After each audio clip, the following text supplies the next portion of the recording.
আচ্ছা, আপনার কি সমস্যা হয়েছিল বলুন তো? আমার সমস্যা, পেটে খুবই ব্যথা করে। কোথায় ব্যথা করতো? এই তলপাটাতে দিতে। তলপেট। আর আর বমি হয় খুবই। কতবার বমি হতো?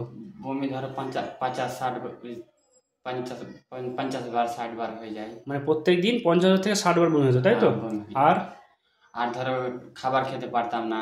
আর আর পেটে ধরো জল টল খেতাম, কিছু থাকতো না। ঠিক আছে, তারপরে তুমি কি করলে? আমি গেলাম মালদাতে দেখালাম আগে। মালদাতে ধরো কিছু পারলো না। তবে মানে বললো কি কলকাতা যাও, কলকাতায় দেখালাম। কলকাতা তো পারলো না। দিয়ে ফের তোমার অনেকদিন পর দিল্লি গেলাম। দিল্লিতে গিয়ে দেখালাম, দিল্লি তো বললো ই করলো না, হবে না। হবে না। ওখানে গিয়ে ওখান থেকে আসার পরে প্রচন্ড তোমার শরীর খারাপ করতে লাগলো। হ্যাঁ, শরীর খারাপ করতে 50 বার 60 বার বমি করতে, বাল্টি বাল্টি বমি। আমি তো গিয়ে দেখেছি তোমার বাড়িতে। আচ্ছা, কোনো খাওয়া দাওয়া বন্ধ, পুরো প্রচন্ড পেটে ব্যথা, তাই তো? হ্যাঁ।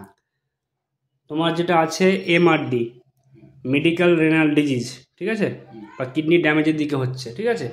এবার ব্যাপারটা হচ্ছে যে তুমি তো আমাকে মোটামুটি 2 থেকে 3 বার দেখিয়েছো, তাই তো? আমার কাছে দেখিয়ে কেমন আছো আগে থেকে? আগে থেকে খুবই ভালোই আছি। এখন আগের মতো বমি হয় না, আগে এরকম এখন হয় না। আগে খেতে পারছো এখন? হ্যাঁ, খেতে পারছি। এখন চলাফেরা করতে পারছো?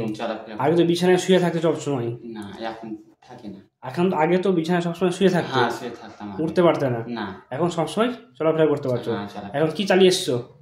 সাইকেল চালিয়ে এসছো, ঠিক আছে।